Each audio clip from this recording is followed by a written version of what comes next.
Today is the 10th of August, 2009. My name is Wayne Clark, and we are at the American Legion Post in Margaretville, New York. Sir, for the record, would you please state your full name and date and place of birth, please? Chauncey John Schoonmaker. I was born in Phoenicia, New York, 22 at 39. And did you attend school in Phoenicia? I went through 1 through 8, 8th grade. Okay. And where did you attend high school? Aniora Central. I graduated in 1956. Okay. And at that point, did you go into the service? Yes, I did. All right. And which branch did you go into? U.S. Navy. And you enlisted? Yes. And what made you decide on the Navy? Because everybody in my hometown joined the Navy. That's why I joined. All right. And whereabouts did you go for your basic training? Bainbridge, Maryland. And what was basic training like? That was a piece of cake. Mm-hmm. It was easy. I mean, you had to do what you was told, but it was pretty easy. Mm-hmm. Was that your first time away from home? Yes. And once you completed your basic training, whereabouts did you go next? I went to Oceana, Virginia for 6 months of TAD duty. Now, what's TAD? Temporary additional duty. All right. And what type of duty did you? I was a house cleaner. Okay. I was a compartment cleaner. Okay. And did you have any additional schooling? Yes, I was TAD there until the school opened. Then I went to Norman, Oklahoma for 6 weeks of fundamentals, Navy fundamentals. That was mathematics and hand tools and things like that. Then I went to AOA school in Jacksonville, Florida. And what was AOA? Aviation Ordnance. All right. And what did you do at that school? I was a student. Well, I mean, what exactly did you learn? I learned weapons, bombs, rockets, handling equipment, and things of that sort. Mm-hmm. And once you completed that schooling, whereabouts were you sent? USS Midway, CBA 41. Mm-hmm. I spent my whole enlistment on there. And how long was that for? Over 3 years. I got out in 1960. Mm-hmm. I came home and I saw what was going on and I re-enlisted. Mm-hmm. Now, whereabouts did you go with the Midway? Westpac. All over the Pacific. Mm-hmm. In fact, we pulled into Guam and tied up in Guam, the Philippines, Hong Kong, Sasebo, Japan, Yokosuka, Japan, Hawaii, and that's about it. Mm-hmm. And what was your life like aboard ship? It was hard because I was non-rated, and I made petty officer on there, and things got better. Mm-hmm. What was your typical duty day like? I worked in the bomb elevator crew, Mm-hmm. and it was cleaning the elevators and running bombs and whatever they wanted up the elevators. Mm-hmm. I worked on the flight deck as a bomb elevator operator. Okay, now during that time period it was pre-Vietnam. Yes. And it was the Cold War period. Yes. You mentioned loading bombs. Yes. And were these mostly training missions? Training missions, and we had Chiang Kai-shek aboard one time, and we had a big air show for him, and he loved it when the firebombs, the napalm went off. His eyes got this big. Uh-huh. Was his wife with him? No, no. In those days, women didn't come out to ships. Oh, I see. And that was in probably November of '58. Mm-hmm.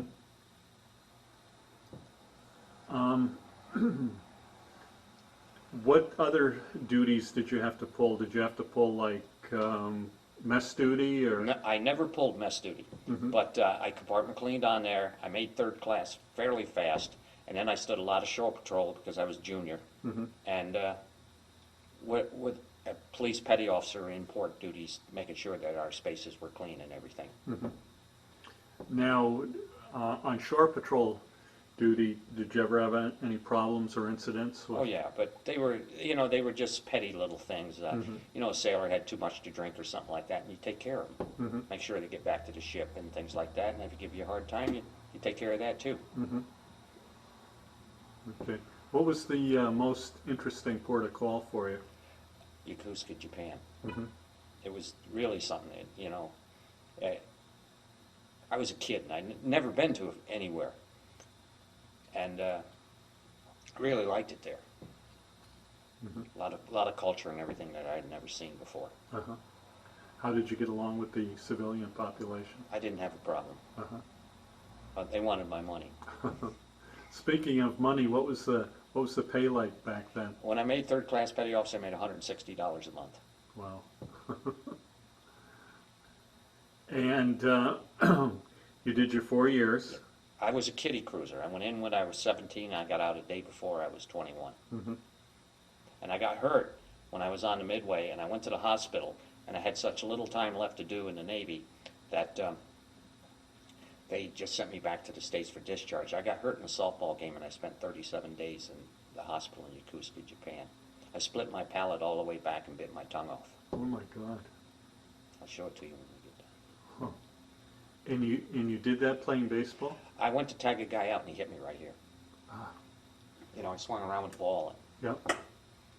and I bit my tongue off, and I split my palate, and they sewed it up, and then the doctor came in and said it was wrong, and they took all the stitches out and did it again. Oh my God. Yeah. Oh.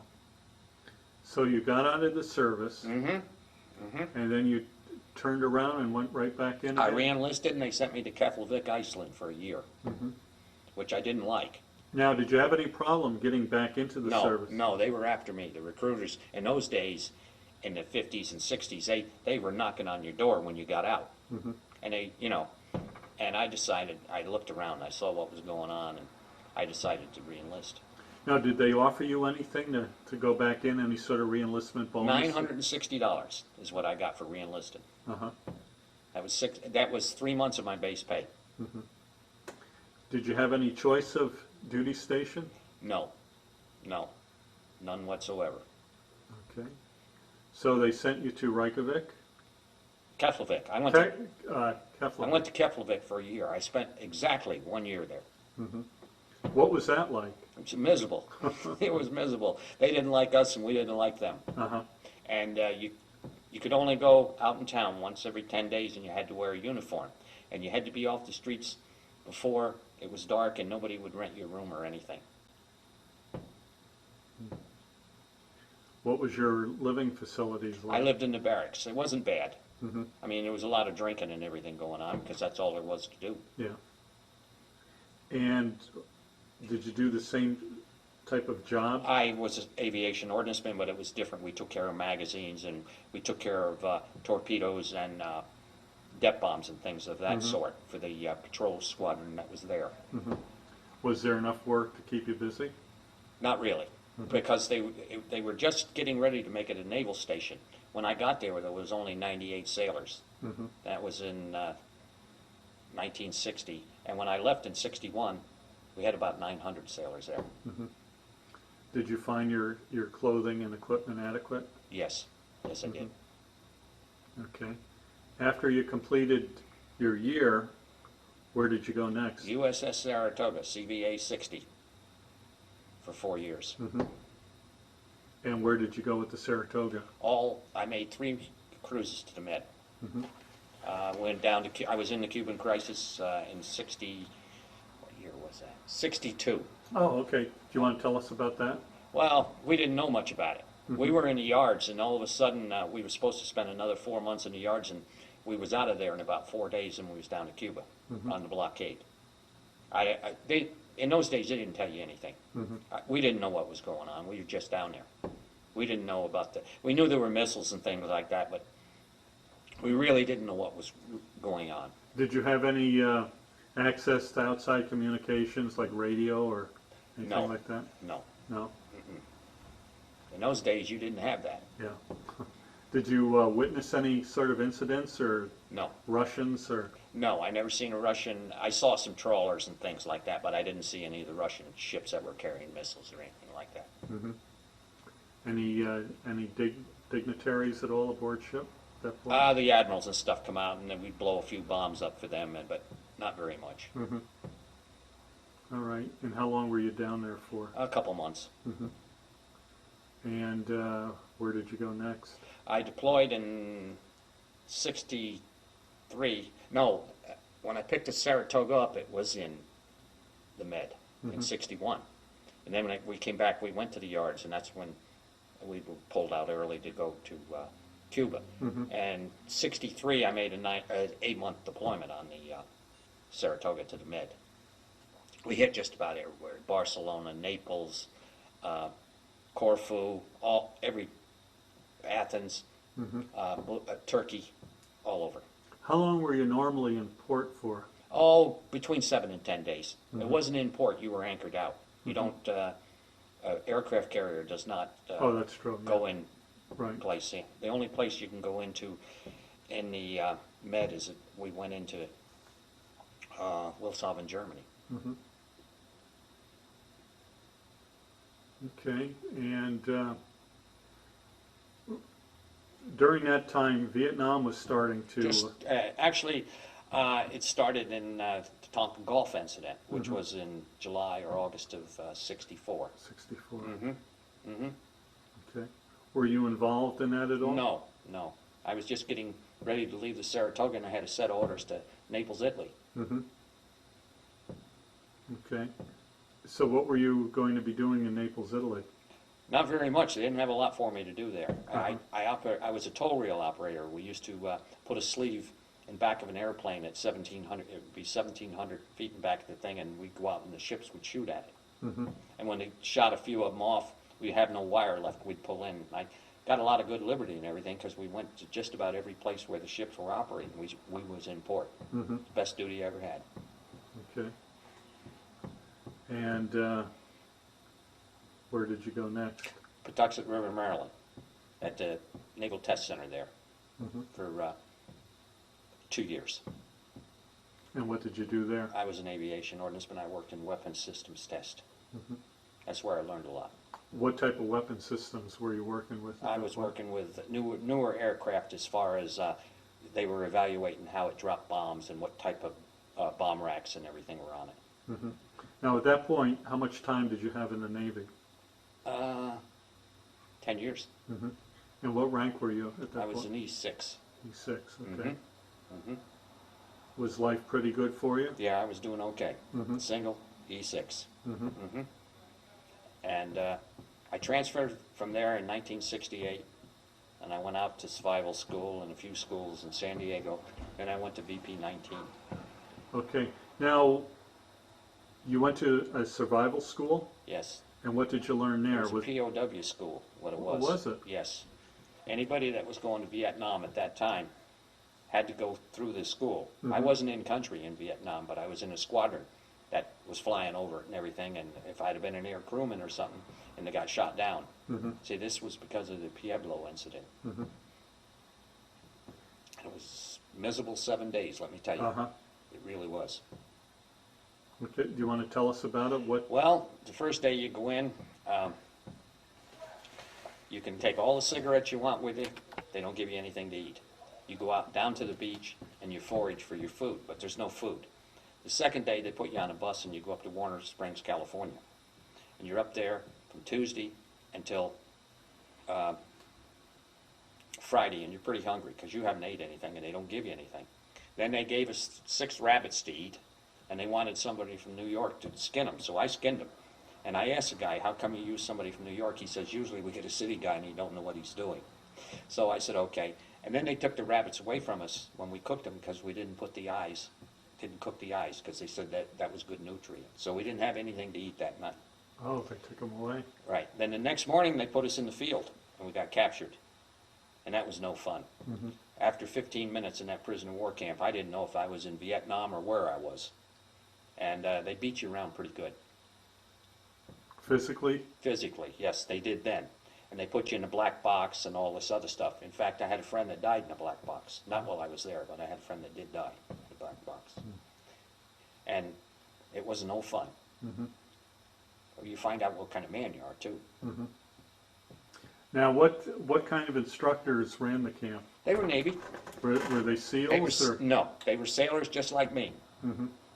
But they had airplanes flying over and they'd be shooting at them and all kinds of stuff. You didn't know where you was at. So it was a long 7 days. It was terrible. It was miserable. But I made it through. At the end of the 7 days, did they? What they do at the obviously end of it, at the end of it, they come out and they put the American flag up and they play the national anthem. And just about 90% of the people there would cry. And the minorities took it worse than we did in that camp. They really did. They really worked them over terrible. And then they, of course, when it ended, I'm sure they gave you a good meal, right? Yeah, but you couldn't eat it because your stomach was so shrunk and everything. And you were so dirty. You hadn't washed, you hadn't brushed your teeth, you hadn't done anything. And from there, I went to VP 19 in Margaretville, California. Okay. Now, what is VP? Patrol Squadron, ASW, Anti-Submarine Warfare. I spent 2 years there. All right. And working in the same. Same. I was a shop petty officer. I was in charge of all the maintenance on the airplane, weapons systems of the aircraft. Were you still an E6 at that point? Yes, I was. When did you eventually get promoted to? 1974. Okay. And at that point, you were considered a chief petty officer? Yes. And did your life change drastically? Oh yeah, it did. I had an awful lot of respect for chief petty officers until I made it. Then I found out that most of them didn't know what they were doing. They just liked to slide. So I had no problems because I worked. I got promoted to CWO2. And when I made CWO2, I was the only one in my field that made it in the Navy. And when I made chief petty officer, I was the only one in my field in the Navy that year.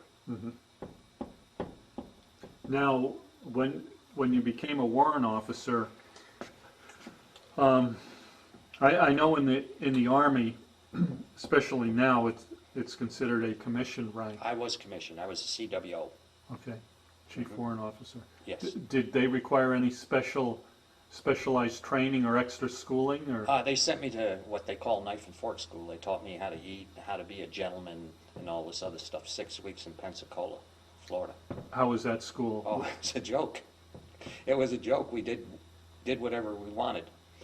We had this lady take us over to the officers club, and she was going to show us how to drink cocktails. We was there about 4 hours, and she passed out. The junior person in there had probably 16 years in the Navy, and the senior person had about 24. It was a new program where you went straight to W-2. You didn't go as a warrant officer 1. You went straight to W-2. I was in the first year group of that. And from there, I went to the USS Nimitz, and I did 2.5 years on there. And now, what were your responsibilities as a warrant officer? I was the air gunner on the Nimitz. I was in charge of all weapons on the flight deck, all handling equipment on the flight deck, and the bomb elevators. They were my responsibility. Now, obviously, you had people working under you? Yes, I had a chief, and I had petty officers, and I had enlisted in that. But I was also in charge of all the squadrons. I was in charge of all the arming and de-arming. It was my responsibility that it was done right. Okay, any problems or? No. If I had a problem, I took care of it. I went right to the boss, and we sat down, we talked about it, and that was the end of it. And they take care of it, because every squadron had a warrant officer in it. Aviation ordnanceman. All right. And whereabouts were you sent next? Well, I was on the Nimitz, and I put my papers in to retire. And you had 20 years at that point? I had more than 20. And the detailer called me up, and he asked me if I would extend for 2 years. He'd pull my papers, and he'd send me to Rota, Spain. I says, yeah, I'll do it. And I did it. I went to Rota, and I spent 2 years there, and I retired. And what made you retire? I was getting a little tired of it. You know, I had that much time in. I'd been in the Navy since I was 17 years old. At the time, I was 42 when I retired, and I put my papers in when I turned down W3. I was promoted to it, but I turned it down, and I retired in March 1st of 1981. Now, were you married at that point? No. I got married after I got out of the Navy. So that was pretty good pay for a single fellow with I was over making, 20 years in. I was making $1,790 a month when I retired, which wasn't bad. But then I retired, and I went and I interviewed for a job, and geez, I really wanted a job. And when the guy says, would you take $40,000 a year, I almost fell over. And I worked at the Burke Rehab Center in White Plains for 10 years. I was Director of Safety and Security. Then I retired from there. Then I opened an auction service and an antique center in Phoenicia. Oh, really? Yes, and I was the auctioneer. Oh, I'll be darned. Yeah. I did that until I was 62. Then I retired. And what are you doing these days? Nothing. I just, I go around. If I can buy something, make a buck on it or something, I'll do it. But I lost my eye. I retired in, I was all done December. And the following February, I turned 62. And 1 or 2 April, I lost my left eye. I woke up on one, it was gone. Still. 3 major operations, still gone. Okay. How do you think your time in the service changed or affected your life? Obviously, it had quite an effect. I mean, with over 20 years in the service. It was pretty hard when I got out because I fired a guy and I didn't have any paperwork or anything. Well, I'll tell you what, that never happened again because I had to take that guy back. After that, I took care of everything. I mean, I had paperwork upon paperwork, and I know how to justify when I got rid of somebody. It was hard when I first got out because I thought everybody was supposed to be squared away, but they're not. Did you join any veterans organizations? I joined the VFW. I've been a member of the American Legion for 41 years, and I'm not involved active in anything because there's too many PFCs and privates in VFW and the is this on tape? And the American Legion. I went to American Legion meeting, and it's I did this and I did that. Well, it should be we, as far as I'm concerned. Did you maintain contact with anyone you served Oh God, yes. I got an email list of about 100 people that I'm in touch with, and I've been to a Nimitz reunion. I've been to an aviation ordnance. I'm a plank owner in the Aviation Ordnance Association. My number is 0084, and we have over 6,000 members in it now. I don't go to a lot of reunions and stuff because most of the people I knew are dead now that were in, especially the people I worked for and everything. Okay. All right, is there anything else that we may have missed you'd like to touch on at all? I had a real good life, I'll tell you that. Well, that's most, about all we can hope for. Yeah, I really did, and the Navy did a lot for me. But I was good to the Navy too. Because I made Warrant, I was the only one selected in my field. When I made Chief, I was the only one selected in my field. Okay, well that's pretty impressive. All right, well thank you so much for your interview. Thank you very much.